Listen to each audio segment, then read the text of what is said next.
Welcome back to your favorite media response show, and this week, your favorite romance title. That's right, we are X's for Show, and we are here at X's for Show on all your soch. As for me, you can find me at Nico Action. That's Nicoation. Go for it, JoJo. Hey everyone, I'm Jonah. You can follow me everywhere at Peak Jonah. That's Peak. And I'm TK, here to bring you the romantasy. And you can find me at TK Elemental. I'm your producer, Kevo, and since it's a comic broadcast, you can find me in the corner, but I'll still be playing along, even though I probably only know about half of the ships in the game we'll be playing today. Oh, yeah. Well, and because the ships that we're talking about are not exactly Nina, Pinta, and Santa Maria style colonizers, some of them have so little written about them, I'm kind of saving some of my voting till we're in it so that I'm not talking and then changing my mind. Yeah. Because we're here today to rank the top hottest ships in current X-Men culture. Now, this is their most recent relationships for the most part.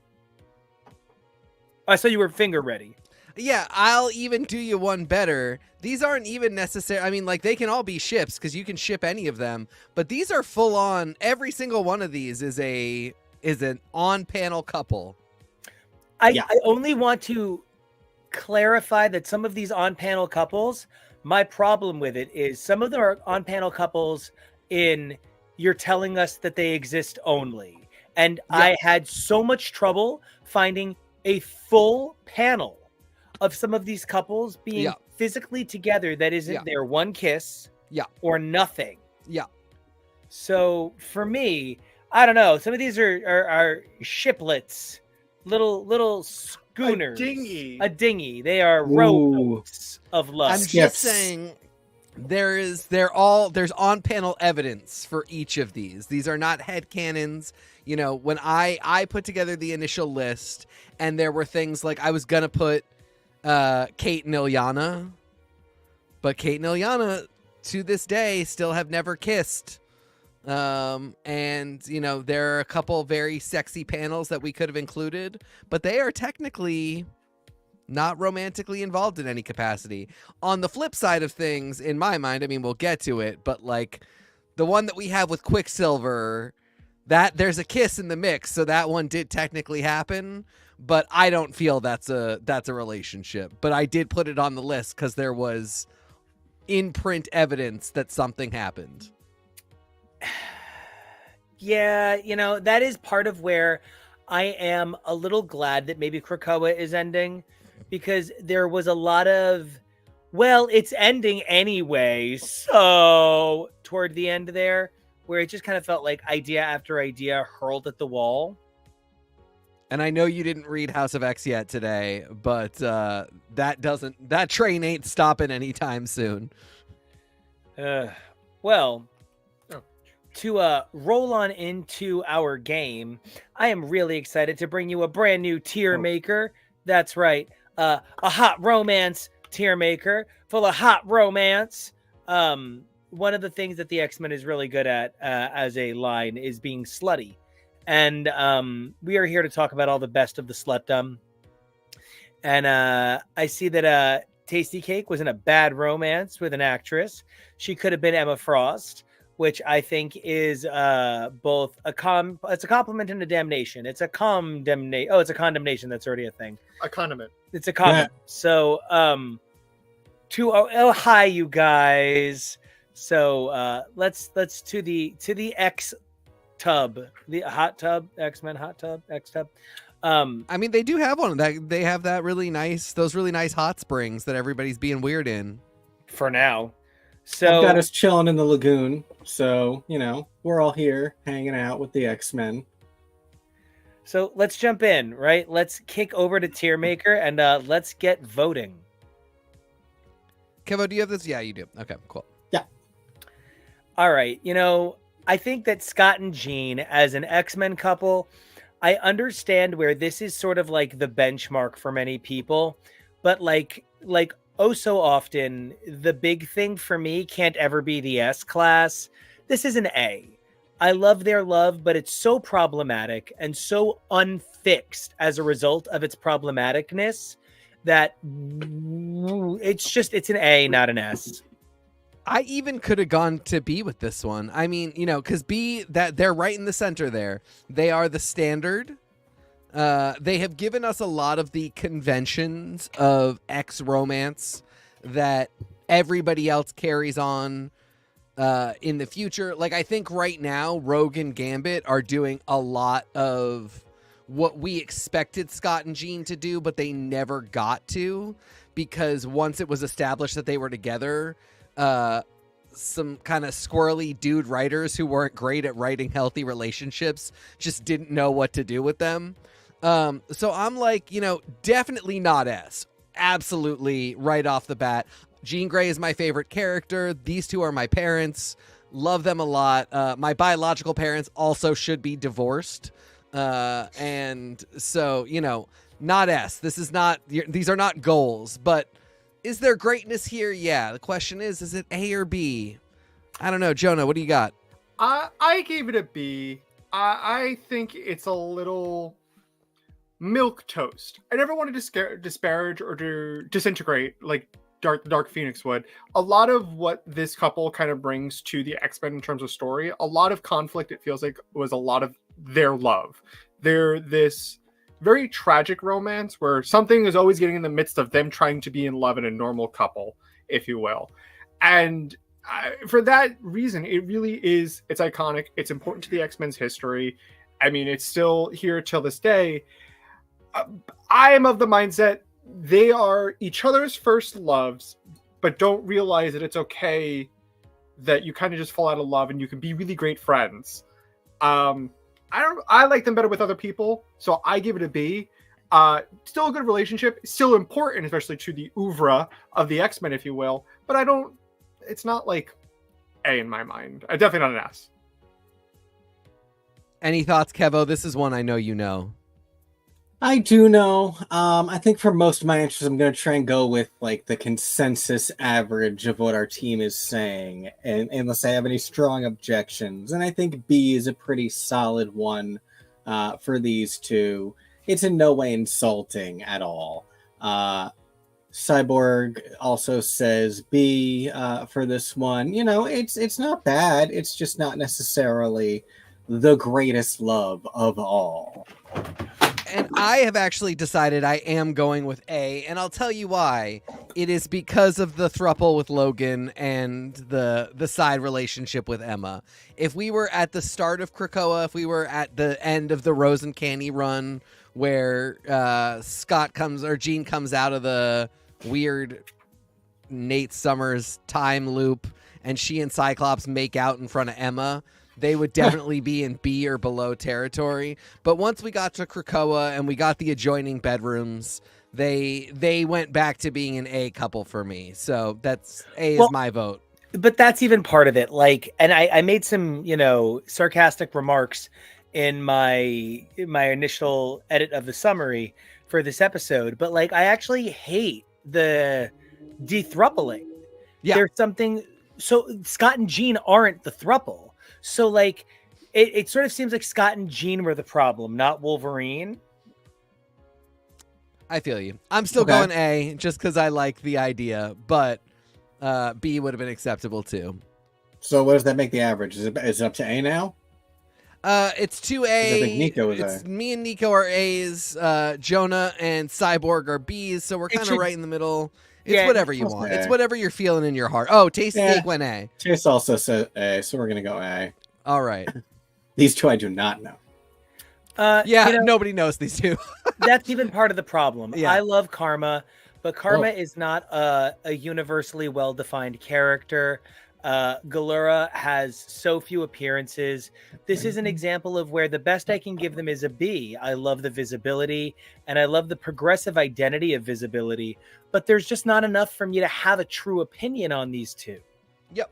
And that was, again, when I started thinking of the list, I wanted to put them on specifically because of that, because I think there are a bunch of people here where it's like, How much Scott and Jean did we get this year? How much Scott and Logan did we get this year? How much have we had? Did we need that much? Could we have saved that page space for other people? You know, your Vita Ayalas and your Charlie Jane Anders really did their best to give these two a shot, but it's tough. And I love them. I think they're cute. We need more queer couples. Galora especially deserves a little bit more page time that is not just I'm Karma's girlfriend, but like given how little we know, I think even getting to B for these two is actually kind of a win. I think we have to really put them at B. They were relegated to a side story in Marvel Unlimited, and for people who do not have Marvel Unlimited, they're not going to know this couple. They're not going to know exist. Please correct me if I'm wrong, but I don't think they've been in a main series title. And that's unfortunate because what's the development there? What is their relationship like? They had a really great night at the Hellfire Gala because they were partying on Mars or Araco, but like that's not sure. They're coupling and they're becoming a couple, but we know nothing about them. And I can enjoy what I know about Karma, but Galora is a character that was specifically kind of created for this. So it's her definition, as TK said, is Karma's girlfriend. And we kind of need to see a lot more of the sides she needs to have an actual character developed. And then how does that character interact with what Karma's character is? Still, I appreciate that they were going for something. I appreciate they were giving Karma a girlfriend. I love that. I love the representation. I don't think you can justifiably rank this higher than anything that a B. Then I think we're going to go B on this guy. Or gal, as it were. Yep. Great art in this Marvel Unlimited Love Actually comic, though. Oh, super great, right? Okay. All right, come on. I can't give it better than an A. And part of why is because to give it better than an A is to play some weird games where we would never let straight people get away with. And we're saying it's really okay that she like murders children. Like literally Mystique like executes kids. And she says it's for destiny. So their love is murdering children that could have grown up to be mutants. Their love is extinguishing children. And that's kind of too problematic to just hand wave. I don't agree. I will be giving them the S. Oh, by all means. But then when we get to a straight couple that murders children, I just want to know why it's different. I don't think we have any on this list. Oh, okay. So then this couple is special for murdering children. Yeah, they're the special. They get the special child murder exception rule. I mean, come on. As we come to love them more, it always gets retconned in their favor. I just love them. They've got great outfits. I don't have a good. I mean, you're not wrong, but they are getting an S vote from me. I think I also put this at an S, but I do hear what you're saying. It is it because it's two women who love each other that we're like, yay, be gay and do crimes? Yes. We're not like, be straight and do crimes. Nobody really says that. No. Don't put that on a t-shirt. I will say, the part of why I'm giving them an S is because they're both very the selfish, chaotic evil of I'm doing it for my own interest, where they literally destiny controlled the timeline, knew it was going to happen because it was the only shot that she was going to have to stay with Raven. And there's something to be said about that kind of undying love of I will ruin everything if it means I have a chance of being with you. Yeah.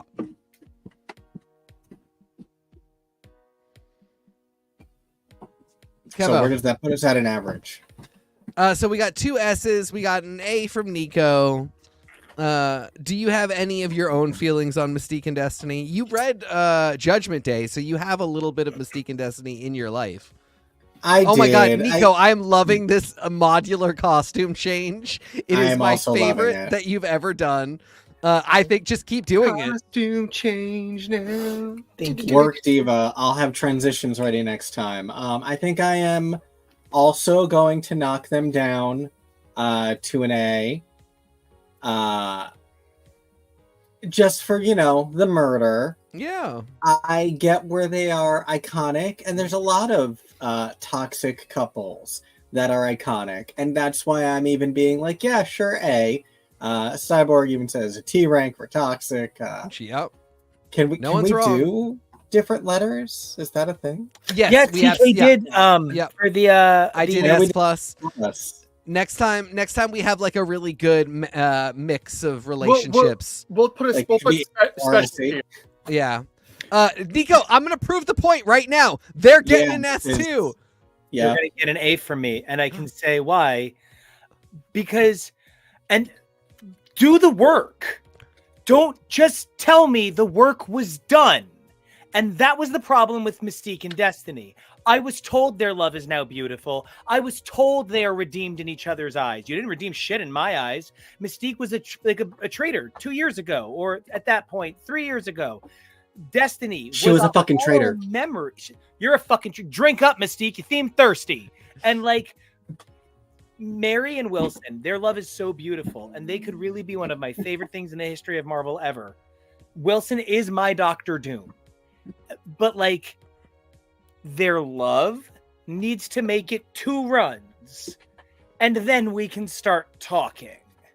And like A all the way, A plus, my favorite A, the closest to S I've given so far. But she weaponizes her illness at him.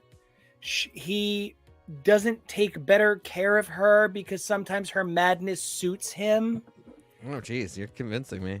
It's kind of hard not to think they're an A, not an S. This is Marvel's take on the Joker Harley Quinn relationship. Yes. Yeah, 100%.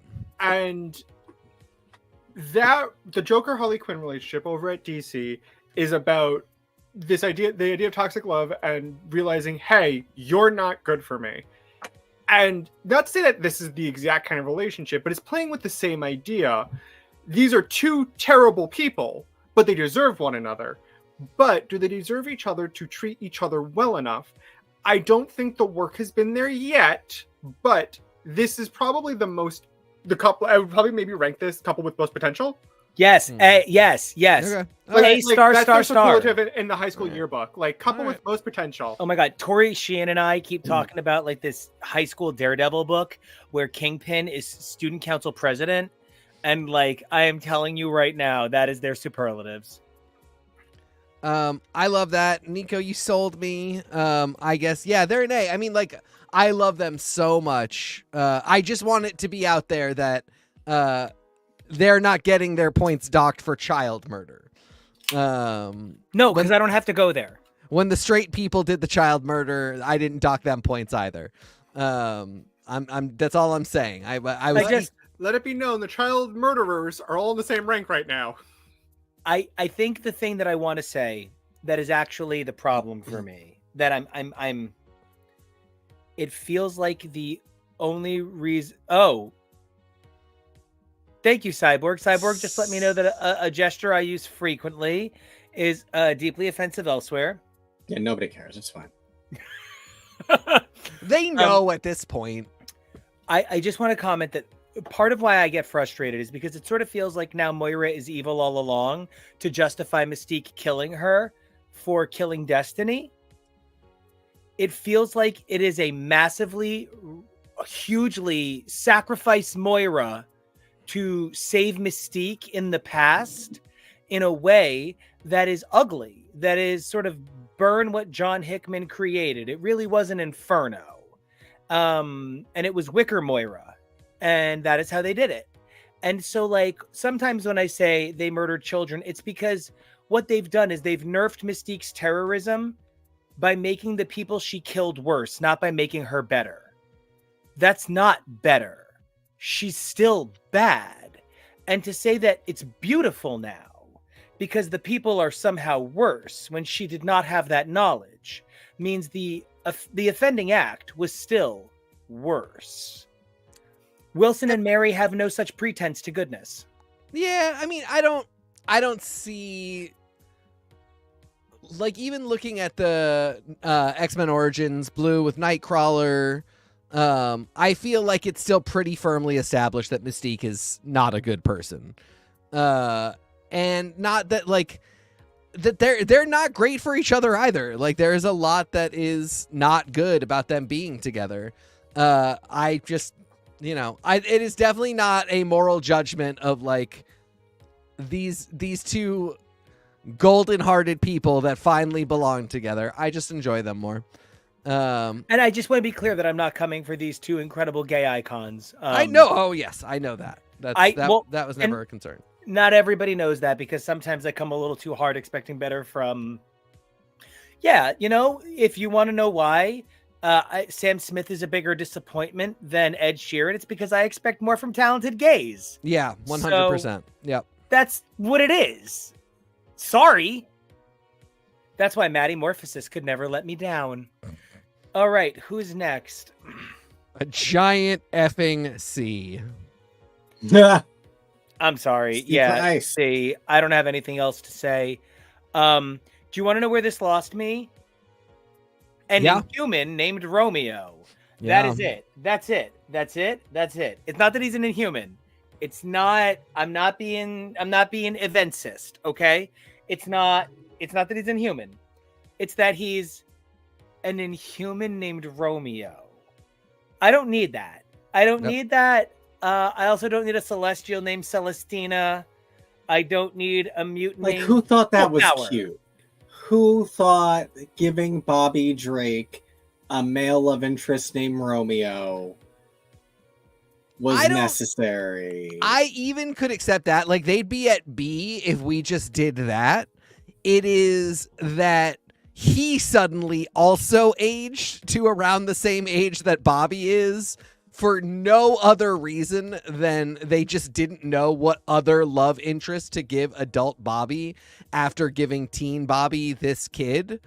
This could have just been a perfectly cute thing. I feel like they were really worried that if they ever encountered each other again, some bad writer wouldn't know how to write an adult man who had a relationship with somebody, like the time complicated thing. We had it so much with Scott and Jean, and occasionally, like, I think Bendis was somebody who I was like, let's maybe not ever let him near this. But even then, there was this firmly established thing where Scott was like, don't ever talk to me like that. It's not a thing.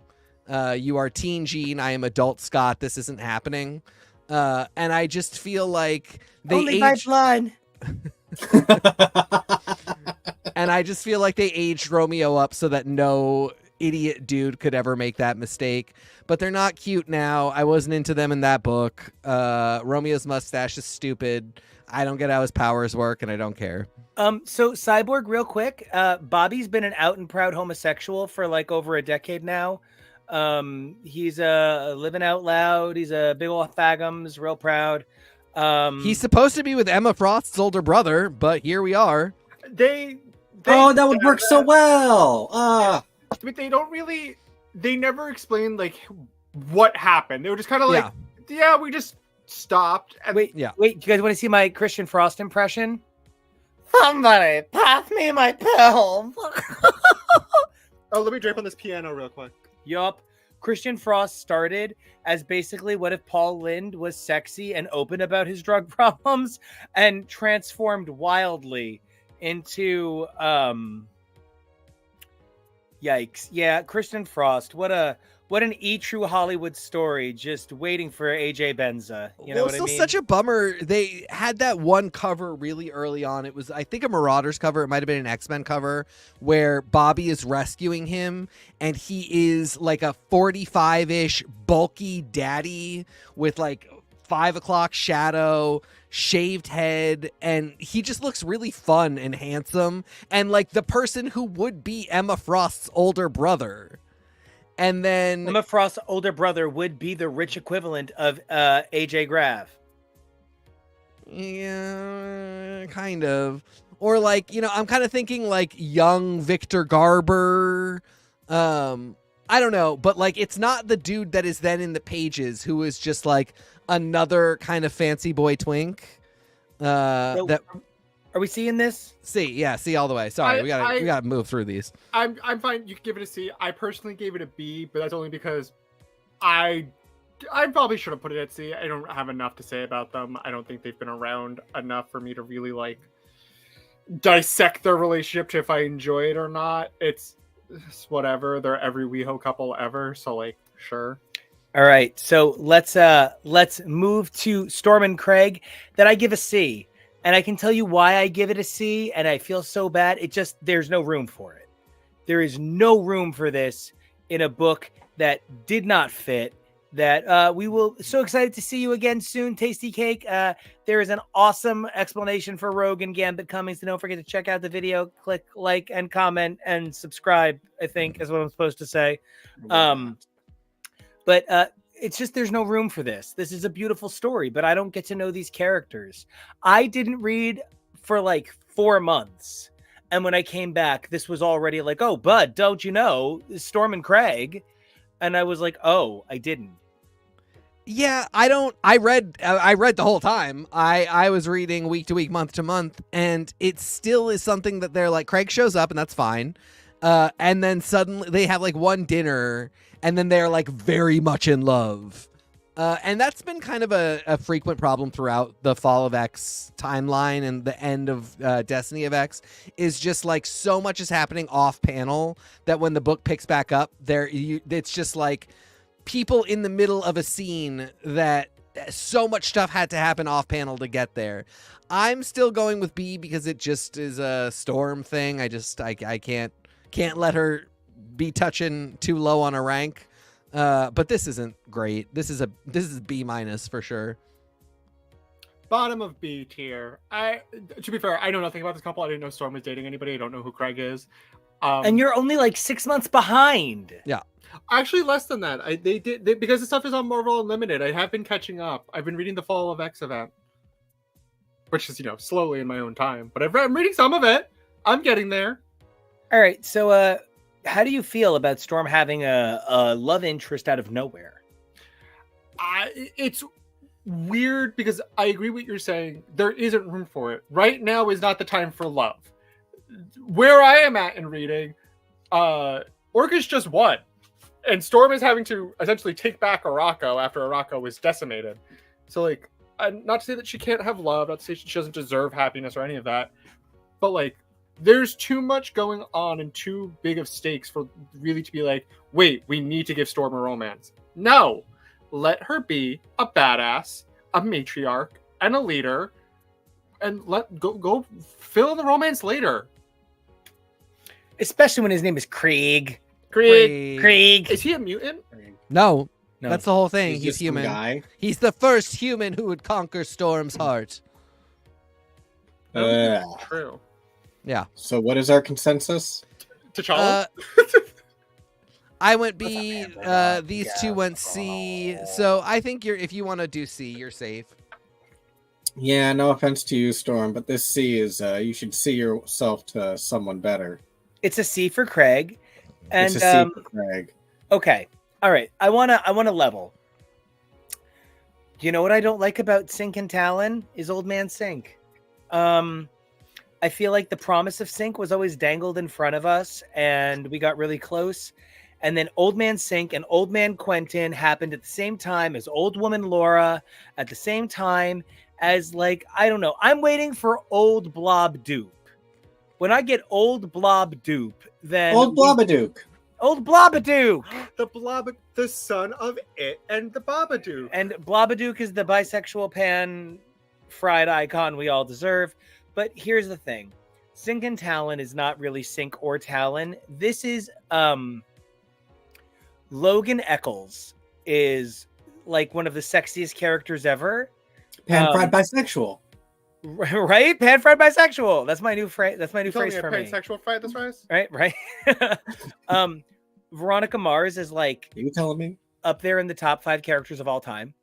And when they start dating, they are basically what if Scooby-Doo dated Scooby-Dum. And it is awful, and it is useless, and it ruins the show, and I hate them together as much as I want them to be together always. So that's how I feel about Sync and Talon. This doesn't read like Laura. This kind of doesn't even read like Sync. It just reads like schmoop. It's just sweet. it's just loving. But they kind of don't have any personality outside of each other. And so there's just nothing to like. I have to give this a B because it's good, but when I actually examine it, it is nothing but them telling me they care about each other. I will even say that I feel like they spend a significant amount of time getting into them being in a relationship and just, I mean, they do kind of have to tell, not show. They do kind of have to ultimately say it was 1,000 years together. Like, obviously we can't show you all that, but now they're together. And from the time they get old woman Laura out of the vaults, they are one of the most on panel couples that shows a lot of love. And I think that's really great. I just don't care. I don't buy that we're keeping old woman Laura around. I'm not really Spoilers, are you caught up? Yeah, oh yeah, I'm ahead of you. You didn't read today this week. Oh, well then she's dead. I mean, not necessarily. I think I don't necessarily think that's going to turn out to be the case. But I think we're going to get a more dramatic goodbye. So ultimately, like, I might even go C with them. So I guess I'm the outlier. So I put this as S. However, it's not because the characters themselves, but the actual take away the characters and it's just the love story. And it's them together for 1,000 years in this hostile environment, surviving together, which we love. A really great scenario to put people together. And then Sync comes out and has to grapple with the fact that he's now on a team with Laura, but it's not the Laura he was with. right. And he's grappling with his emotions and his feelings, trying to recognize this is not the person I love, but I can't help it because she looks exactly like her. And then they do get together. And I think from that perspective, I really like it. I like that idea of that love story. It hits a lot of the notes I like. However, that doesn't mean to say that kind of story doesn't mesh well for these characters and they make a good couple. You know, that could have just been any kind of sci-fi story that you just take that story out of, you remove any characterization that's specific to Sync or Talon, you remove the mutant from it, and I'd still enjoy it, but it's not because it's them. And so that's where my S is, but I do agree, I think the characterization for these two is a little not defined enough as individuals in a relationship and how does that work, but as opposed to people in a relationship and their entire personality. I completely think that's, I never mean to delete the context because, I think we all have our first, like, oh my God, they were together for 1,000,000 years and it was just them story with the X-Men, because that's that's a bunch of people's story in the X-Men. Yeah. Mine was the 4400. Yeah, it's Good one. such a beautiful trope. And like where you find that in the X-Men that brings you joy, I really understand connecting with it. I think for me, being someone who grew up with Sync, feeling like poor Nev got his chance. I feel like I see more like Laura got her chance and Everett didn't. So, but yeah, all said and done. Do we want to average this out at a B or an A? I think you should put it in B. If you guys aren't as strong, I'd say put it in B. B. Still pretty good. In good company. In queer company. Speaking of queer. A all the way. Can't convince me otherwise. And the reason is because I don't love their love. I don't think it's love. This is not love. This is not about love because they are not in love. In fact, this is transactional. This is pre-recorded. This is answering machine love. I think this is great. I think they might even be... I think they will always love each other now. I think they will always be special to each other. And that they might even fall more in love and out of love forever. I think this is her... If Scott Summers is Emma Frost's... Wait, hold on. If Scott Summers is Emma Frost. Carry the 2. Oh, yeah, okay. What I'm trying to say is exactly the point. Jean Grey Scott Summers is Scott Summers. Emma Frost Scott Summers is Scott Summers. Jean Grey gets Scott Summers. So that means Emma Frost has to get her Wolverine or her backup. I'm fine with it. Okay, yeah. Yeah, I'm fine with it if Tony Stark I mean, is it's Emma coming Frost's out like Wolverine. it's coming out like Scott Gray is the Summer Frost. But I get what you're saying. And If Scott- Flanderson.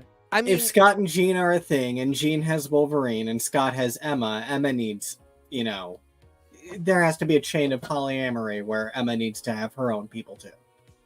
and there is a part of Emma that is ruthless, incredibly intelligent, vicious, and that part is also usually the teacher and the person that is taking care of mutants. The Shaw-shipped side, because it's from her Shaw-shipped days. Oh my There's god, an- Emma Frost and the Shaw-ship redemption. There's Nah. another part of her that is cunty as fuck, very fancy, loves cocaine, has super expensive taste, dog walks Orcus soldiers, and is kind of a little reckless and likes to get fucked up and fuck around. And that is Ooh. much more Tony Stark. That is much more his vibe. Tony Stark is not, the thing they say about Cyclops that I sort of think is horseshit, but they've said it so many times that now it is true, is that he's this master tactician that nobody else can beat. Like, he is the war captain of war captains. He is your general. That's not Tony. Tony invents the bomb. And Emma, the bomb go boom, you guys. and Emma likes both the war captain and the Harry Lee industrialist. Lewis with a bomb. There you go. Lady. Diamond My lady. Do you know who really serves Emma Frost is Mike Flanagan's wife in Usher. Yes, Yeah, yeah. every woman connected to Mike Flanagan serves Emma Frost at some point in her Serves life. every ex-woman Yeah. at one point, Yeah. yes. Yeah. Ooh, But give yes. him X-Men. Ooh. Katie Siegel, not Seagal, I want to say. Yes, I believe that is correct. But no, seriously, Mike Flanagan's X-Men would be like the greatest horror film ever made. He loves the giant 100%. houses, so Yeah. I gotta give this an A. How Yeah, about I you went guys? I went A too. I get that. Joji. Jonah. So I rated this on actual love. And so for that, for me, it's a C. However, Yeah. I probably should have rated this higher. Granted, the story and the political marriage between Tony and Emma is a very fascinating event. Everything about the story works for me. But I'm looking at this in terms of, okay, if this was an actual relationship, do I think they work well together? Not really for my money. I do think they would run in the same circles. They probably 100% have. And by have you mean fucked, right? They have fucked. oh, they're Sex fucking circle. now. No, they're even That wasn't me disagreeing. Oh. That was making sex noises. That was you motorboating. doing. Motorboating. That's what Tony does. No, that's what Emma does to Tony. That's Yeah, what the no. ladies like, right? I Tony also speedboats with a learned. bimini top. This is gonna sound so stupid, just like that was. That his name actually isn't Tony. It's short for Anthony. I did not know that it was actually Anthony Stark. Don't look at me like that. I really thought his A name. for Anthony. Get your life. Well, neither of his parents are his parents, so that's the bigger deal. No. He did a 23andMe. And I found out something real weird. Yeah, it was an MC 23 and me, so it's real weird. This one is an S. This is an S, and Yeah, I'm on this- I am on the fan vote for this. This is 100% an S. This is Nerdy Boy and his giant jock girlfriend, Yep. and everything about it works for me. Yep. So let me tell you why I gotta give this a B++. Go for it. Bay never had a personality before Doug. Bay's personality, as far as I can tell, is designed facilitation of a male character's escalation. This is a character whose sole focus is plot contrivance and making Doug cooler. Bay has had no solo stories that develop Bay. Bay has only been part of stories where Doug is somehow the hero. Bay plays a cool role in making Doug look cooler, but at no point has Bay been the standout of anything but a couple of one-liners about funny language. And for that, I could use Clippy from Microsoft Office. And so I really love Bay, but I have a real problem with using a woman warrior as set dressing when she is more than a coat rack for swords. And the only thing I'd argue with is I think Warlock is the Clippy of the X-Men. First of all, that is brilliant. Get an award. You deserve like an actual Wizard fan award. Yep. But I just don't know who Bay is other than Doug's partner. I mean, it's a little. I hear where you're coming from. And it serves to me the storyline of X is for swords. X is for swords. X of swords. I should be in bed right now. You saw Madam Web today. As far as I'm concerned, you've already done the thing. You guys. Timothy, it took as long as you explaining that for me to be like, it's normal, it's fine. What's happening? That's correct. Oh, Tim TK, he did the thing. I don't know. It is weird. I hear where you're coming from. You're not entirely wrong. Something about it is fun, and it's sort of like you can have a little bit of a stupid romance as a treat. And then she goes on to have a bunch of good content in Knights of X. And she hasn't been on page as much as I would like. And yes, it is true. Sometimes she does show up to be Doug's right hand, which is a little annoying. But I don't know. There's something so cute about it. She loves him so much, even though it's kind of a weird arranged marriage thing. I just love it. I'm also going S. I mean, I'm going B. He's going S. You're going S. Are we Let's call going? the whole thing off. We going A or we going S? I don't know. You guys tell me. Keva, what's your instinct here? Do you have any feelings about this large woman and her small blonde husband? I don't know her. I don't know them. They seem nice. Go with A. Let's average out a little bit. Okay.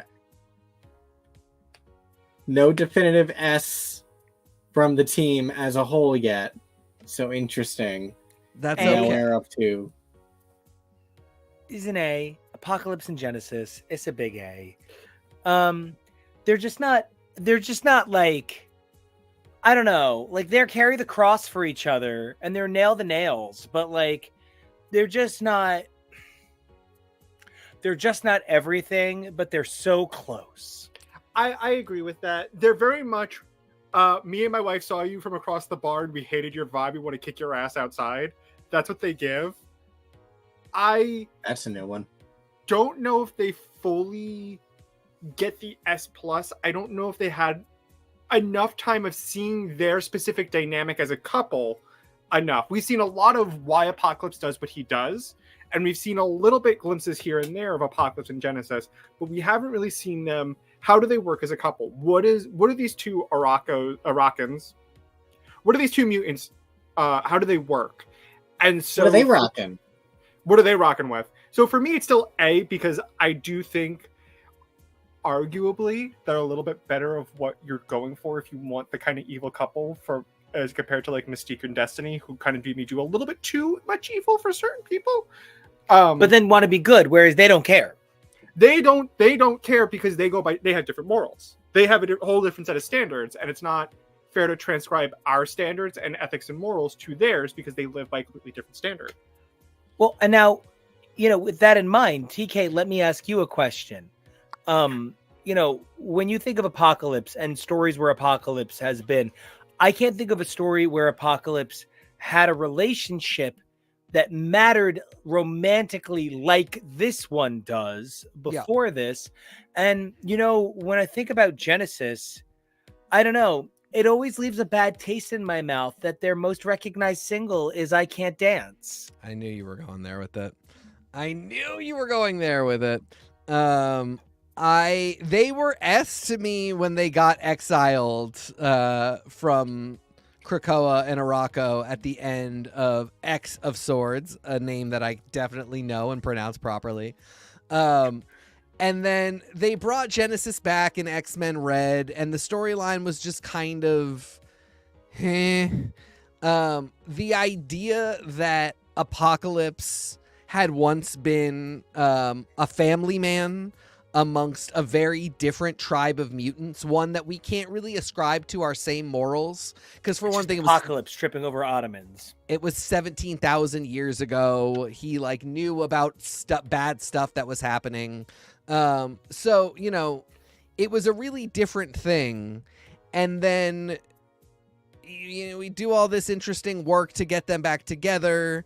We send them off into the sunset, and I'm like, that's couple goals. Finally, we understand a little bit better who Apocalypse was.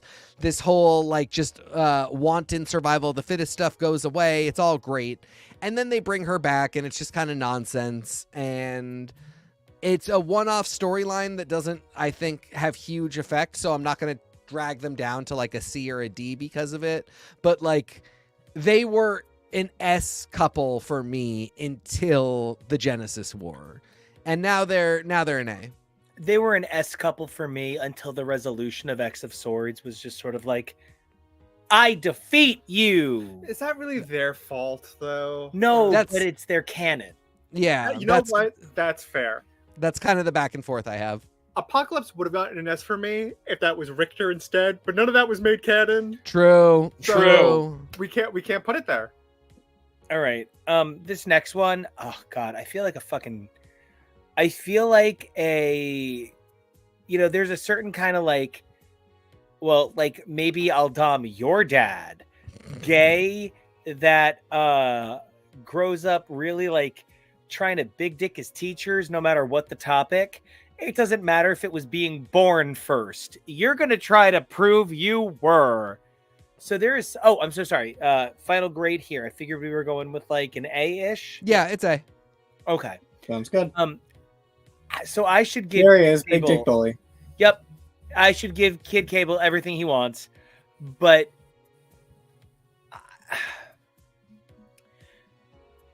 the Cuckoos never once felt as though they had any agency in this romance. It is unfortunate. And, if you want to talk about characters who represent a non-traditional psychology that it's difficult to dig into, look no further than Shatterstar, who never once felt like he had no agency in his relationship with Richter. So this could have had agency. That it didn't isn't the fault of the gender roles necessarily, but rather that Kid Cable didn't leave room for anyone else in his stories. That is a result of Jerry Duggan being very excited about the prospect of telling as much Kid Cable as he could in 12 issues. But Kid Cable and Esme is a cool promise, but it is unfortunately a C execution. Yeah, I basically agree. Another thing that doesn't help it is the next thing we're going to be voting on, because there is this intimation or suggestion at the start of Cable that Cable is actually dating all 5 Cuckoos, and Esme is just kind of the leader of the pack. And then we get to what we're about to talk about, which is Sophie and Quentin Quire. And now what we're talking about is the fact that Jerry Duggan and Ben Percy are the 2 big names working in the X office that get to do whatever they want, even if it conflicts with what the other one is doing. So, we've got Ben Percy telling, hey, Robbie, you're Robbie, our Valentine's Valentine. Day. We're ranking X couples. So Percy starts telling a story where Quentin has a very traditional romance with just Sophie, who he's been obsessed with since he was a neo-Nazi. And now it kind of doesn't make sense. And like all the girls don't like him. I'm Quentin Quire and Sharon Needles is my drag mom. It's very that. So I don't know. So it just ends up everybody gets dragged down by the fact that nobody is working together. I think it would have been really funny. I still think Kid Cable and Quentin being best friends would have been a great storyline. It would have been Butch Cassidy and the Sundance Kid. Yeah. And like humorously, not annoyingly, neither one of them knows which one is Butch Cassidy and which one is the Sundance Kid. And they're both like, no, I'm the cooler sidekick. Exactly. Like, yeah. No, I'm Damien. You're Jason Todd. You're I Smokey, really I'm think- the bandit. You're going to say the bear. the both of them dating all 5 cuckoos in a way that they both don't really understand could have been super fun, but Jerry Duggan and Ben Percy can't really get that, can't really work together, both get to do whatever they want, and both relationships suffer for it. I think you're probably basically right on with a C. Even though I love both characters, this doesn't do anything for either of them, and it was a cute premise and a cute couple of panels, and that's all. I think I rated this a B, but I think it really aligns a little bit more with C. I never felt like the Cuckoos.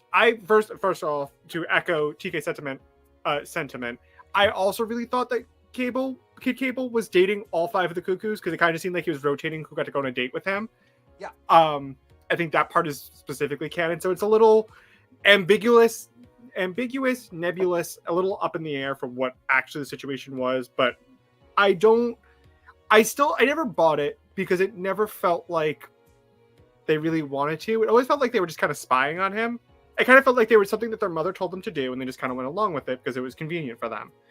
I don't care for this. Oh, I know that studio. Yeah, Whatever the straight carnal is, I know what it is. So, we know what it is. So I do want to say C for this. Yeah. I rated it B, but I give it a C. My B is average of like I have nothing to say. C is when I had to take umbrage with it. It probably with my rating should have been a C, but I was like, it's a B. It's fine. Okay, sometimes you're generous. I am generous, and I'm going to be slightly generous. I do think this one gets a little bit more of a B because again, I look at the love story that kind of goes into it. Sophie kind of defecting in terms of the one equals 5. Their entire separate cuckoo identity is they are 5 beings in one. They are 5 being split into 5 essentially. They're all the same person. And Sophie kind of defecting and trying to find individuality in her love for Quentin, I think was a very interesting story that they didn't want to give credence to because they didn't have interest in actually exploring it because it didn't have anything to do with the plot. And by the time that it would have been really interesting, Quentin was dead. I would say it's a little bit more of a B because I think that aspect of the relationship was a little bit more interesting. But I also hear what we were talking about a little bit earlier. It's a little.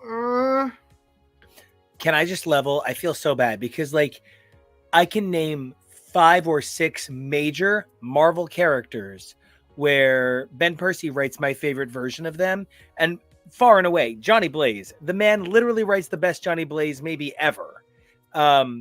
His Quentin is the worst Quentin of all time, and I'm including problematic Brian Wood. I read when I was looking for images of Fang, there was an image that was like Fang was cucked, and like maybe a little, but not by Aurora.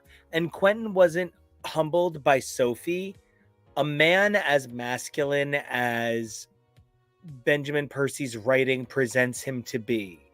Can't help but assert dominance over dominant characters that he sees as redeemable, because often that dominance represents in terms of a character archetype as like Ben Percy being like, no boy, you will yield, to Quentin in a meta fourth wall way.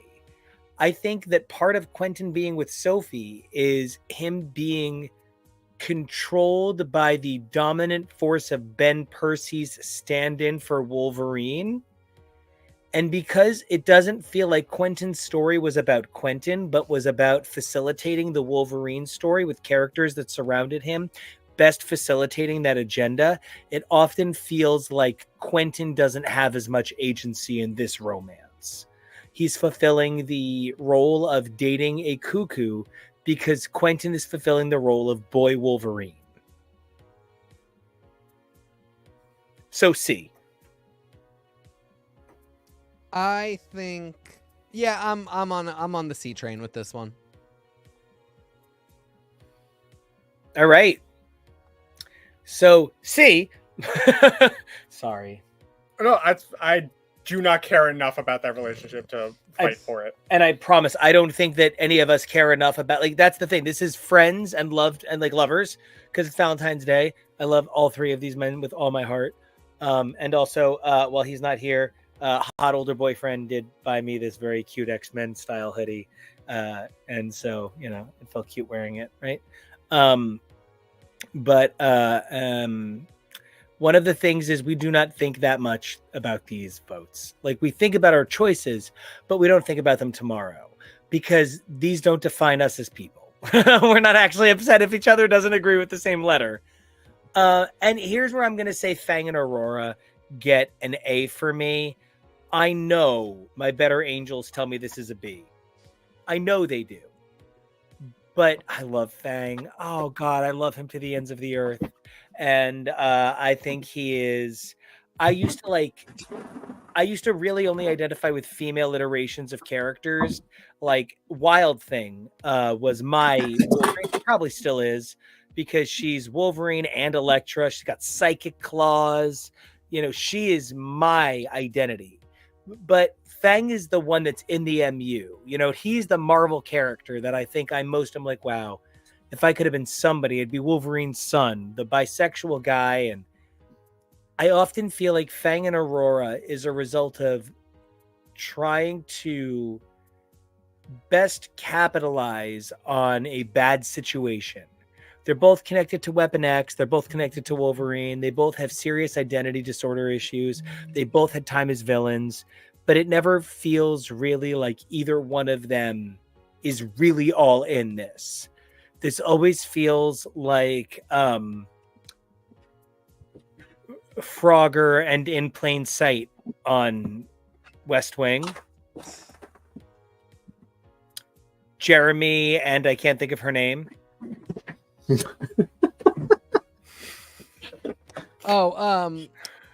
Will and Captain Kate. Yes, thank you. Why was that so hard? It's still not an answer, but okay. It just feels like this is two beautiful people that you are, like, you know, personality wise, that you're putting together because it makes sense, and they both look great shirtless. But I don't think this can be forever, no matter how cute it feels. This was a B for me. I don't know that we were, I don't know. Something about it just never really worked. I think the thing that really killed it for me, it was fine. I was waiting to see where it went. And then they brought back the love of Deken's life.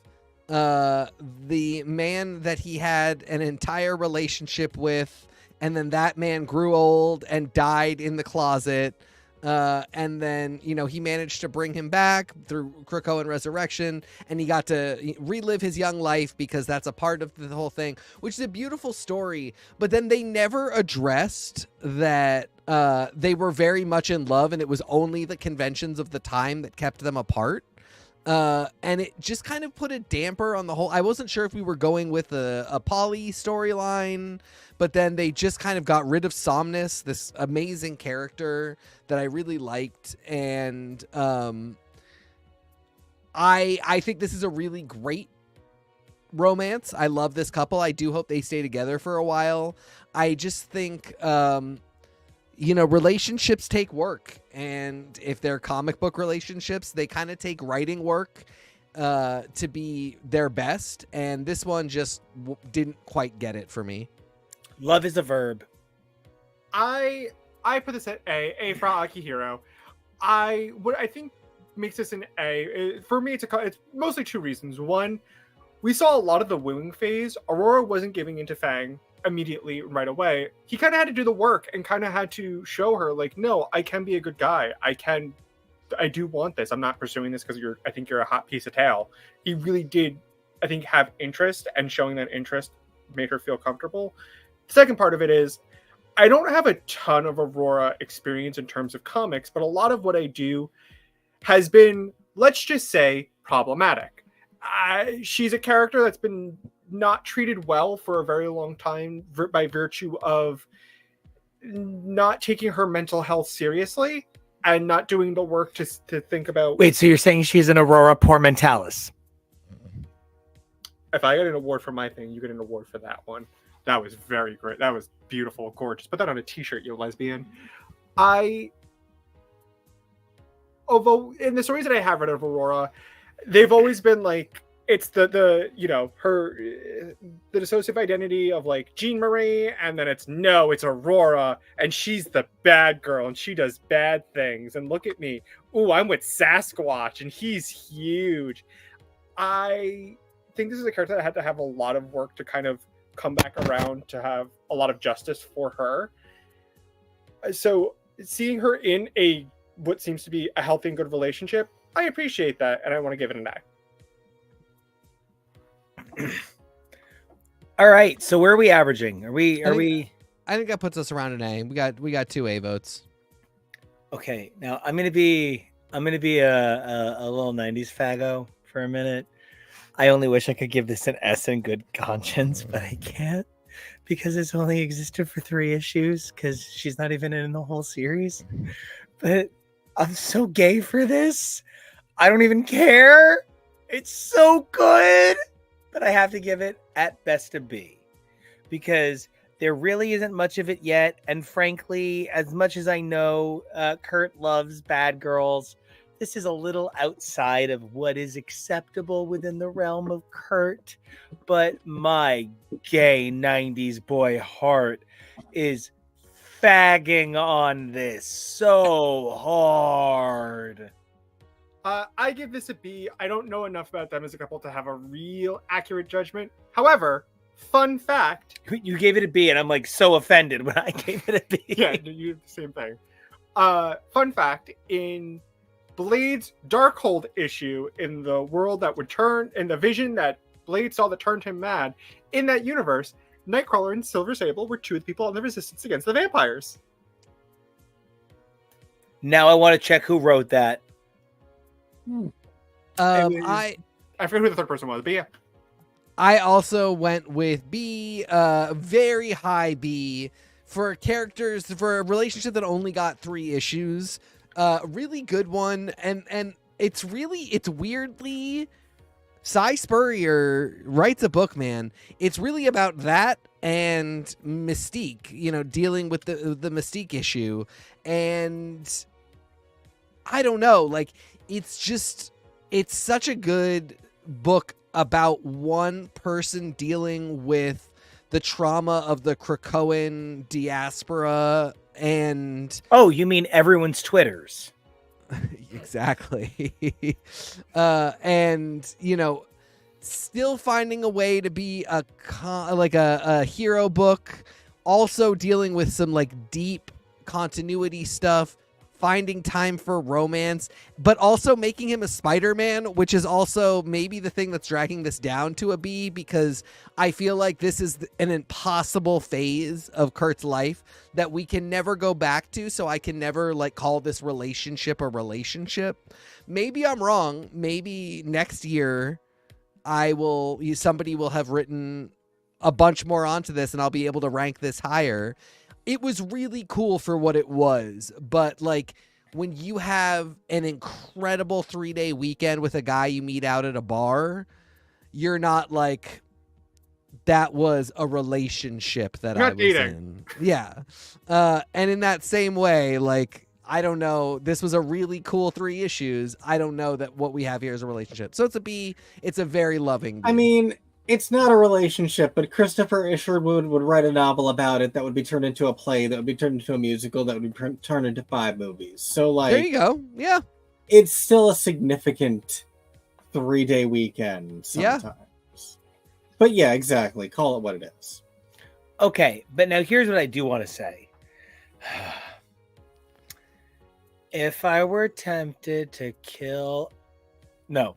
If I were tempted to kill a baby killer, an A, backward. If I were tempted to give a baby killer an A. Oh wait, hold on. We got to tell Kevo. This is you're putting B for this one. B for this. Oh, now yeah. and now you're talking about this. Yeah, I'm so sorry. I meant an S. Got it. If I were tempted to give a baby killer, and I'm so careful about how I say this because of my big objections in the beginning, my better judgment is not to give this an S. But I maybe think Live a little. this is a really tough Do it. one. I feel like I am rewarding the mistreatment of women, the objectification of the stupid, and second place people being forced to fuck. But I think this is the best example of mistreatment of women, the objectification of men, and forcing second place to fuck. I'm gonna give this an A, but gosh, do I wish I didn't feel compelled to give it an S. I mean, I get it. So, like, the thing is, Havoc has absolutely been in love with Maddie since the Australian outback. And he has been her champion that whole time. He wanted to see her resurrected. She and Scott could never be together after, All the after baby killing. after he left, not after the baby killing, after he left her. Once he walked out, I don't think there was any... I think her trying to sacrifice 12 babies didn't help. No, of course not. I mean, like, that's a whole other thing. Good number though. Great number. But, Solid number. That's the right number of babies. She should never... Right number of babies. She should never have taken him back after he left. Like, that, the relationship was over then. I don't know that we've ever had a suggestion that she was hoping to get him back after that. So I hope that never comes up. It's just one of your amazing TikTok style videos of X-Men stuff to music, and it's Maddie, and it's Get Him Back by Fiona Apple. Yeah, I don't know if I could produce that. I don't think I got the panels for it. Oh, Cher Lloyd's I Want You Back. Now that'd be good. Ugh! And it's always just a D. It's just Sim pops up every time she does that grunt. So anyway, It sounds like she just stubbed her toe on the corner of the couch What's Yes. happened? They were like, drop a beat. We can work with that. every time. Every time I hear that song, every time Yeah. I'm like, ooh, girl, Carolina Furniture. I know the feel. Make lemonade. I think it sounds like something else, but I'm not going to say it because it's very inappropriate. Bart. So it's been like 40 years of publishing time that she and Scott have not really been together. So their relationship, Maddie's relationship with Havoc, or Havoc's love for Maddie, is a much more long-standing thing. And anyway, I could go on. I think I'm going to go A out of generosity, and because they're just this beautiful trash fire that won't stop entertaining you. And you're like, how does it keep burning? Is this a Jewish miracle? We're getting No, 8 it's days... that tire fire. Yes. We're getting 8 days of light out of this fucker. Amazing. So yeah, that's why they're getting an A. Jonah, are they your Hanukkah? They're my Hanukkah. I give them A because I'm messy and I like the way that she puts him in very slutty outfits. And I like the way that she's like, I'm going to go do evil. You stay here and deal with my paperwork. Yep. I give it an A because I kind of am fascinated by the relationship dynamic that they have between one another. Do I think they're the best couple ever? No. Do I think they're the most healthy couple? No. But do I eat that up? Yes. Yeah. So it's an There A you go. for me. Yep. Side note, I am literally vulgarly, vomitrociously afraid of marionettes, but I think like the greatest cosplay ever would be a Maddie walking around with a Scott and a Havoc marionette. I love it. So Kevo, if you're keeping track, that's a definite A for this one. All right. And now And I put this on the list so we could have a D. This is a D. I will not be taking any arguments. This is a D. Everybody give this a D. It's a D. Okay, I'm gonna give it a C. but No. here's why I'm gonna give it a C. He like took care of her as a child. That's why it's a D. It's super disgusting. But if we thought all relationships where people took care of each other and one of them was smaller and younger, then Wolf Legrand would be lonely forever. So I think I'm going to debate. give this a C. That's such a radically different thing. Here's the thing that I will say. Well, He is a million people from one day to the next. He's And a he million can years old. change his mode. Mode. And she's full of her own brains. I don't know. I just like them. I just want it to be a C. On top of the fact that it's gross, I don't like them. Despite tell us how you Jason, really feel. Be honest. No, you can be vulnerable and honest here. despite Jason Lowe's best attempts, they're boring. Their baby is dumb. I am sick of them going out to space. And I'm sick of him going out to space with Guido and being like, oh, the old ball and chain wants me to come home. When did she get so neutered as a character? Everything When about she's not this. being a young Drew Barrymore. Exactly.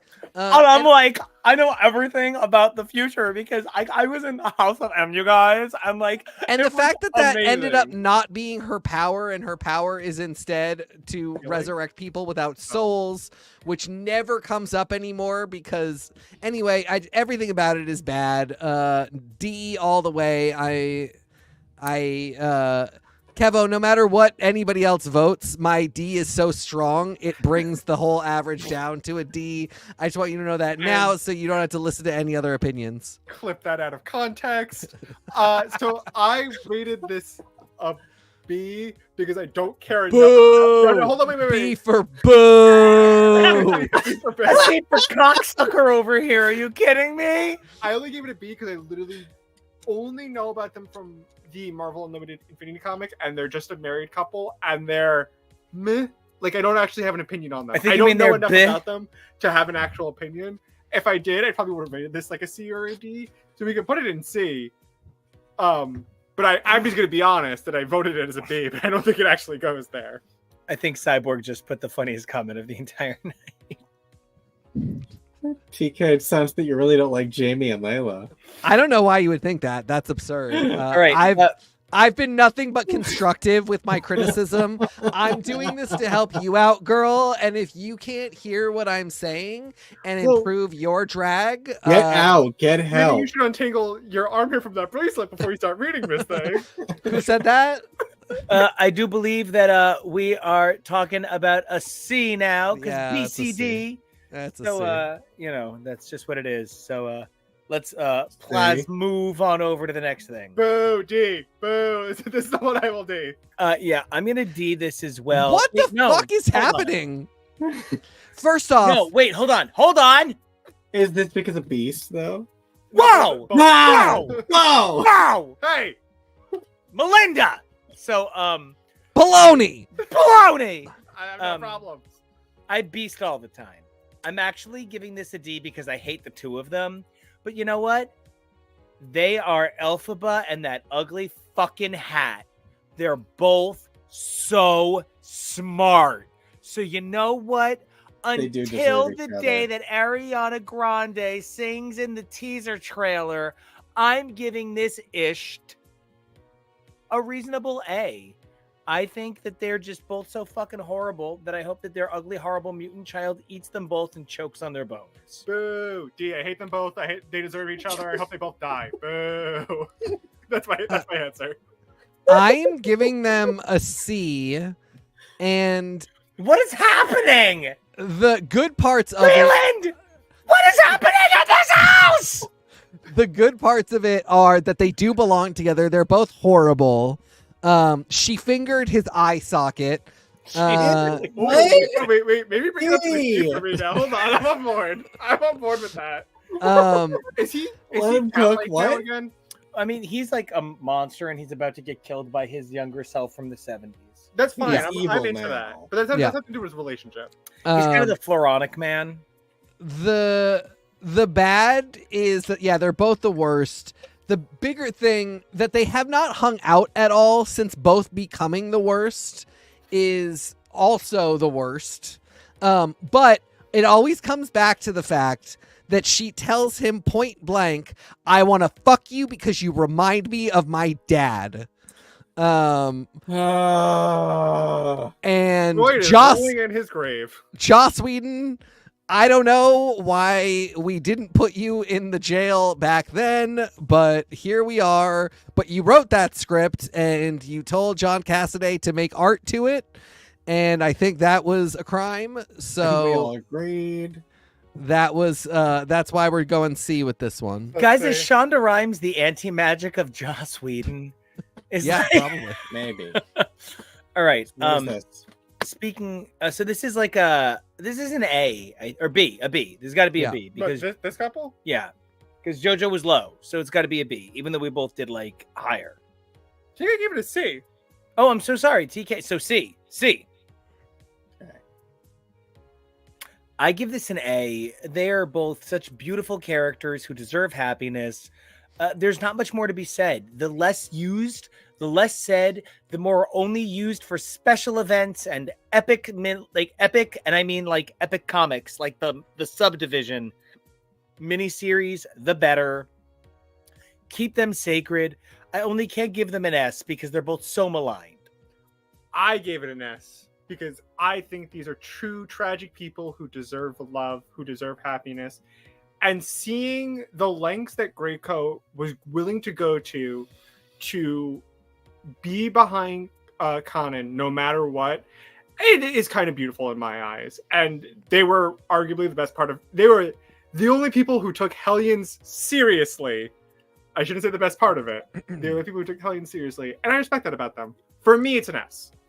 I love for that me- you're like, they meta took the title seriously being in it. For me, it is an A. I think what Nico said is exactly right. I want them to show up as like the cleanup crew. Like you call Quanon and Grey Crow when you just need everybody taken care of, and then they just zip off.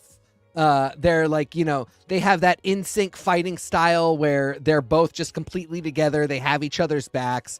They can clear a Oh, field. I thought you meant that. Nope, NSYNC don't do it. fighting Nope, style nope, where they're all on puppet Cut his mic. strings. Cut his mic. I think they should not be used frequently, and I think when you strike the gold of creating characters like that, it is sort of a double-edged sword because it does mean like you've created something that people can't touch because they'll ruin it. So it's not great to have something that really should be stuck in glass to remain perfect, but sometimes you have that. So anyway, I think it's an A. I really do love them. Now, so AAS. Yeah, so that's an average of an A. All right, A. Sounds good. Okay. D. Now, I'm not making fun of D. you, but you did originally write Money and Quicksilver. I did. I changed it. Don't. So I Googled, did Quicksilver get rich in Marvel? And I got some weird results. End of the day, I hate this. Yeah, hate it. And when you think about it, it's one of those things where like everybody says, oh, those two people make so much sense together because they're so similar. How many couples do you know outside of Instagram gay muscle couples who have just cycled into the same person that are literally identical twins of each other? This is a weird use of characters. I hear you giving it a D. I want to give it a D. You know what? I'm going to do it. I really thought I was going to C ultimately, but how about you? I gave it a C. It's not as offensive as Beast and Bren in my eyes. Monet deserves better. There are plenty of people I would rather see her with. I haven't even read this. I'm not there yet in the current timeline, and I don't care. I don't like this. All right. Well, it's our first D then, because CDD. Yeah. Wow. Peace. All right. I feel terrible. I believe in Charlie Jane Anders. That is a brilliant writer who knows how to do everything. My issue with Sarabella and Escapade is you can't band-aid a fault line. And one beautiful trans couple can't erase 100 years of erasure. So this couple that exists barely more than between the gutters is not enough for me to say, oh my God, but it's so perfect. I have to give it a B for the win, but it's also a B for the reality. This was just not a couple that I thought was more than. It was a couple that I thought was great, but just not more than. Yeah, I basically feel the same way. I mean, I love them. They're really fun, but it all happened very fast. It's I also one arc and then one miniseries. I don't love the conceit that Sarabella needs and wants a body. I sort of thought it worked a lot better when the whole thing was like this was her form. She, you know, and I never thought, like, one of the big things that they started getting into was like everybody just treats her like a piece of shit who doesn't deserve a body. Like nobody cared enough to ask or anything. My whole thinking with her was that she was just a psychic entity. She was an astral entity, and it was something that was done to her that was terrible, but that's how she lives her life now. And I thought the idea that like even Storm was somebody who didn't treat her very well and didn't look after her to make sure she had a body, when they're like so easily accessible on Krakoa. Quentin is literally making pink versions of every X-Man to shunt himself into when he wants to. It just all didn't feel right. Again, it felt like the different parts of the X-Office. What? They kept giving Proteus bodies upon bodies because he evaporates them. Yeah, that he burns through. Exactly. So I just, I loved Martha Johansson as No Girl, as this, like, you know, the hero whose power was in part that she was a brain in a vat, that her entire experience was as an astral entity. And that's not the fault of this shit, but like, it's a B. Full transparency, I gave it an A for the win. Love it. But I don't really think I love what this does for representation, and I never want to take away from that, because I know, and I hope a young trans kid picks up this comic and sees it and reads it and sees themselves in either character. And God, I hope a young trans adult does. I hope an old trans adult does. Young, old, and gets the healing that they deserve, sees their future. Great. And that part I can love it for. I don't know if it's in reality outside of what I love for it does for representation an actual A couple. Probably it lands a little bit closer to B.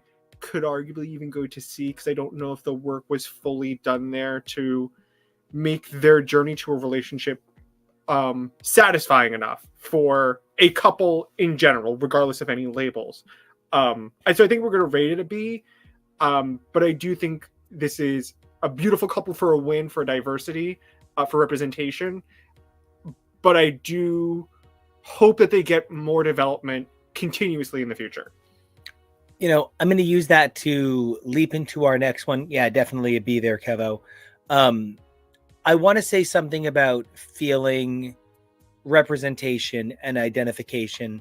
I'm doing this big Green Lantern read that I've been talking about for a while, and I've been really wrestling with the fact that where I am is like 240 issues into Green Lantern canon, and Jon Stewart has appeared 8 times. And the line that sticks with me the most is when he recites the oath for the first time. He says, "Damn, man, that's pretty lame. But I really like the part where you say I have the power." And the first time I read it, I was like, oh my God, that's how you want to introduce Jon Stewart? And then I realized it was a black man in 1969 saying, "Thank you for recognizing my power. I've always had it, and I never needed you to recognize it, but isn't it nice that you did?" In sort of like a scathing way that has made me reevaluate everything I ever thought about that phrase. It's hard for me as a very white Latin Mediterranean queer to, I mean, I constantly erase that I'm Mediterranean. You know, my Greekness is such a huge part of me. Like, it's a joke what a huge part of me it is, like that I'm so obsessed with it. And I never talk about it because I feel sort of weird about it. I can only imagine what trans people, non-binary people, people that are even less close to what people consider the standard identity than I am experience on a daily basis. And so it breaks my heart that I can't give Wade and Valentine more than a B either. But the truth is, Marvel does not seem ready to carry through any of these stories to fruition. It's not about an agenda, it's about an identity. And seeing that identity through to the point at which it appears on the page as a person, not just a trope. And I don't feel that Marvel is ready to do the work with either of these couples yet. And I'm forced to give neither one better than a B. I give them an A. They got this whole run by Alyssa Wong to have a really developed relationship. And I think it really allowed for putting some money where Wade's mouth is when it comes to a lot of the jokes he had made. Something I said a lot over the course of this run is like Deadpool's humor is now what Alyssa Wong says it is. It is no longer stupid fart and chimichanga jokes. It is much more intelligent, much more what you would expect a very worldly man who like has seen the cosmic horrors and beauty of the universe, who can travel anywhere, who doesn't die. Like you would expect that would be, even if they're crazy, like a not just like fart joke telling guy.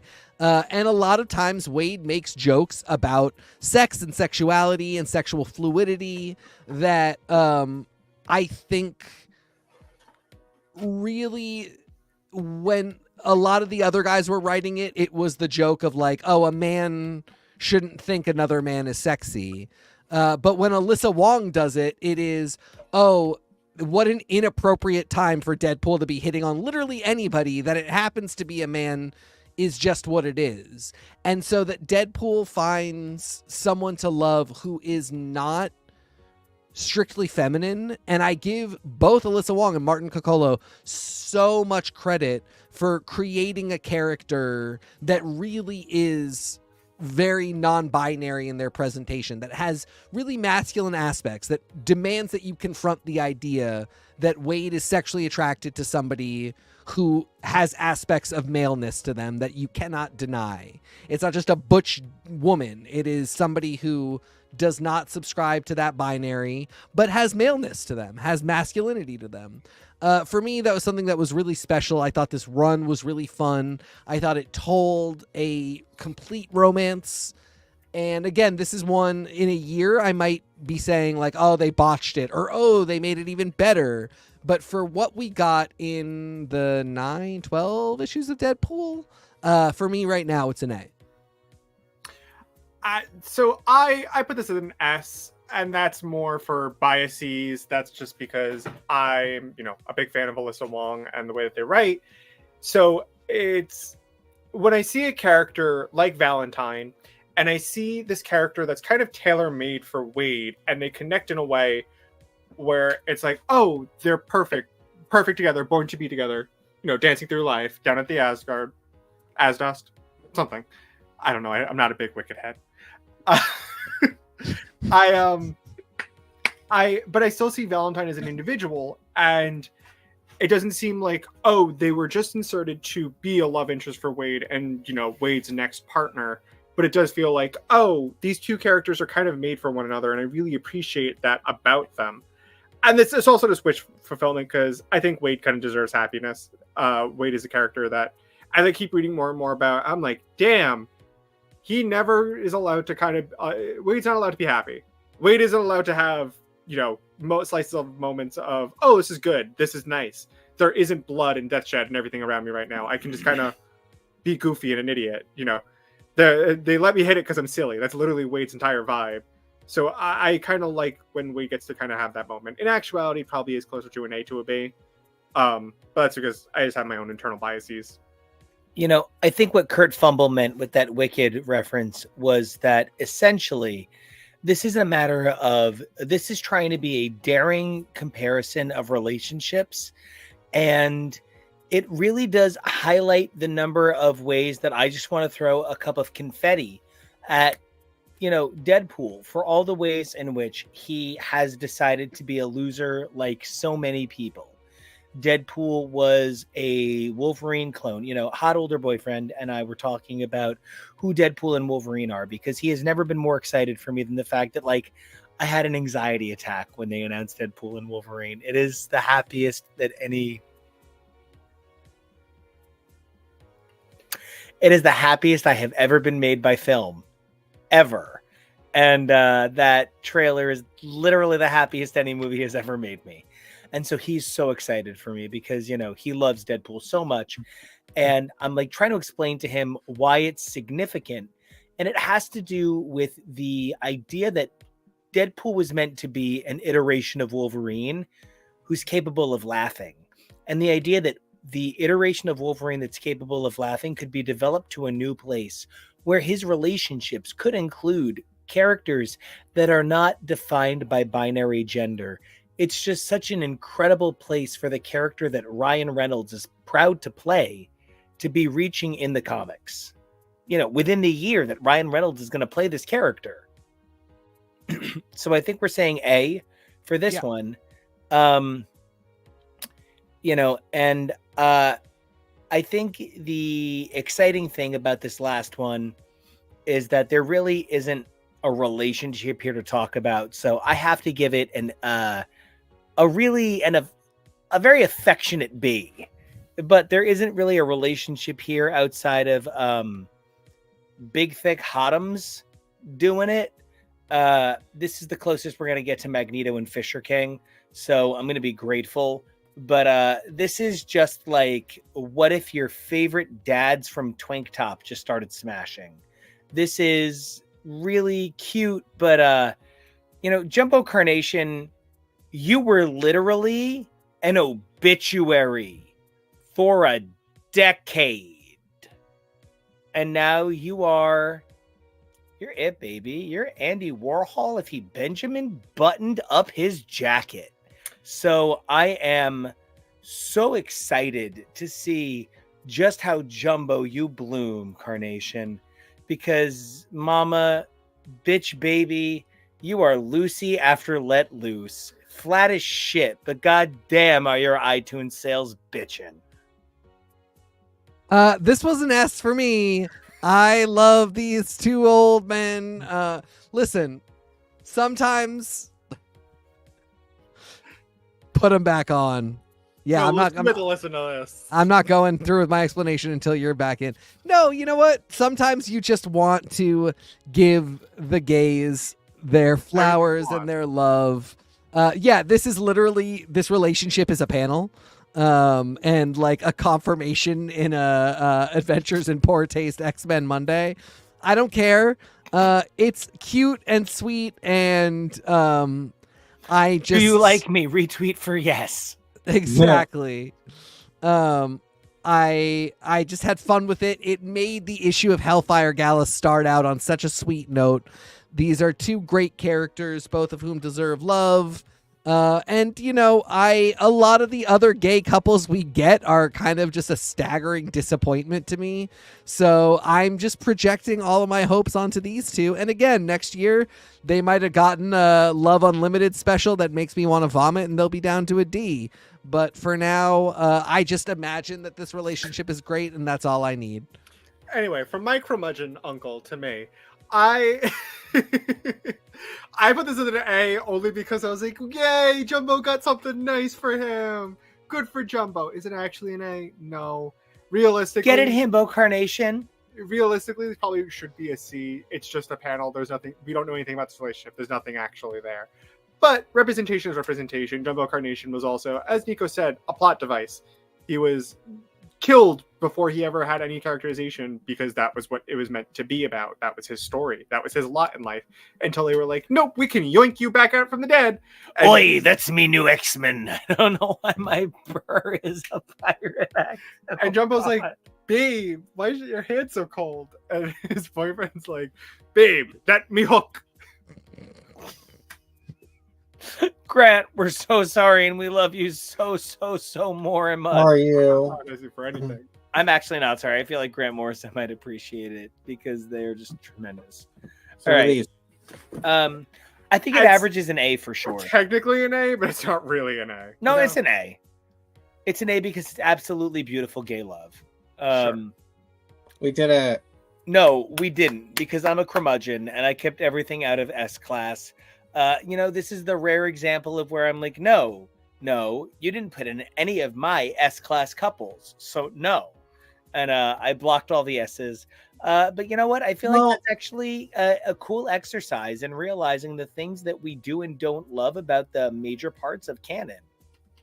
And I think that speaks to the group consensus that we weren't able to definitively as a group say, yes, we all agree that any of these couples are specifically NS. So, Yeah.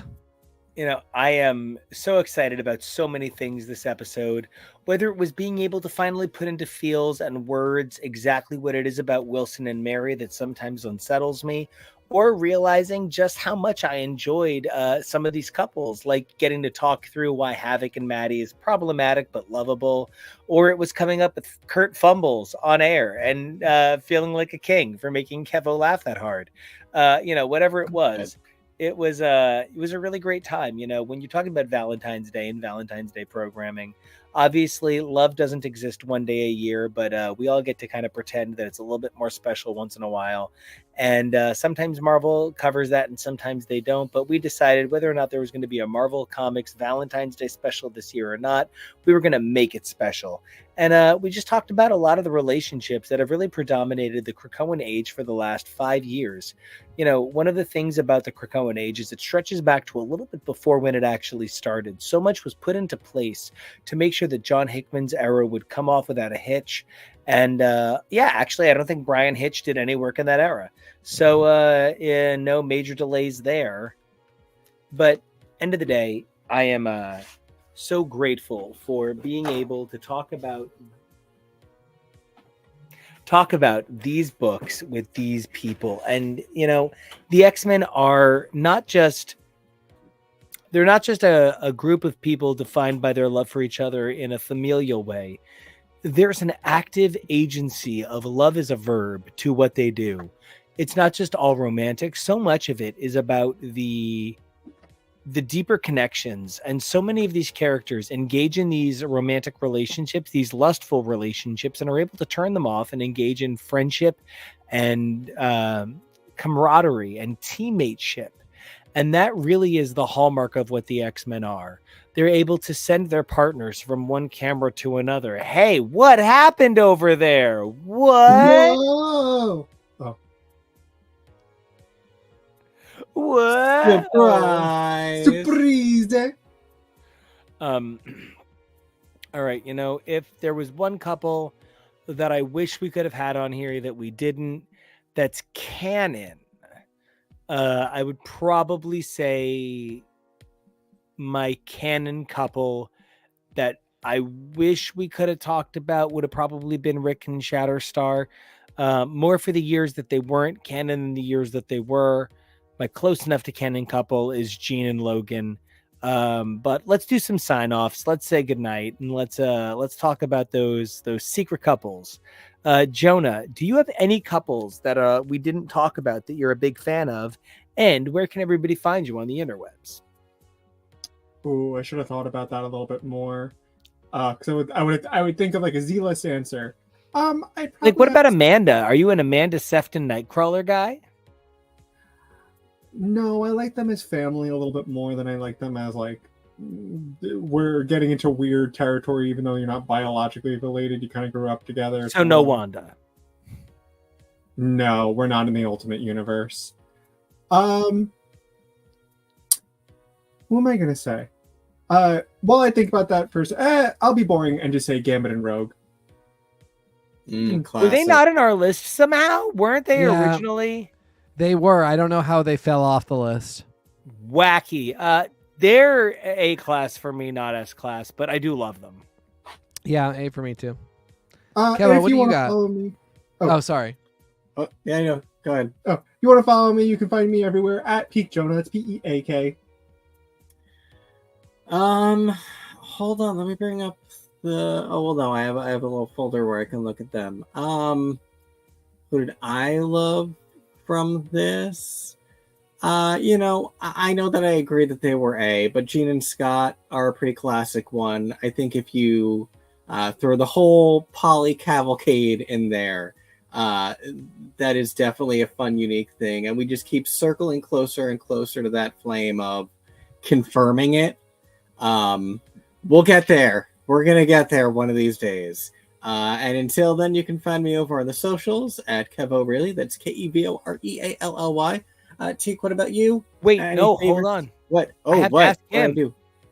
No, you're perfect. But before you give your beautiful. favorites, It's been a I pleasure, just want to sir. make sure. What about Jono and Paige? They're not canon anymore. It's Jono and Jubilee. That's the latest. And I actually even do think we get a little bit of that during the Krakoan era. The last time it like really happened was that Generation X Volume 2 by Christina Strain. But I feel like there's We got a little bit of it in the Asian Pacific Islander Appreciation. Thank you. Yes, yeah, comic. they do the picnic, right? Yes. So, but I have always liked Jono and Paige. I see a lot of other potential for Jubilee. Two that I had, one that got on the list too late, and the other that I didn't put on the list, and I maybe don't even like, so why would I even suggest them? Legion and Blindfolds, who might have been an S class for me, but they're definitely an A. And Prodigy and Speed. Who probably would have been like a B. And if you want to talk about those or any other X couples, you can find me at TK Elemental. Those are two Bs for me, and I just I don't think either one of them is terrible, but I want to add another couple up there that we should all give S++ to, which is Juggernaut and Black Tom. Yes. Hottest couple in the world. Absolutely. But until the unstoppable man and the plant can't stop smashing canonically, you guys can find me all over the interwebs at Nico Action. That's also on SoundCloud and here on YouTube for my music. And until next time, you guys, we would love it if you guys would comment, like, and subscribe. But until next time, we got 3 things we need you guys to do. That's number 1, stay safe. Number 2, be brave. Number 3, if you guys could do us a favor, and just like those awesome X-Men, if you guys could continuously evolve daily. The you are today is amazing, but we just know that the you are tomorrow is going to be even better. And we can't wait to see you guys then. But until then, you guys can catch us Saturday and Sunday, broadcast in Madam Web Saturday, TV show Sunday. And until then, we'll see ya. Thwip, thwip!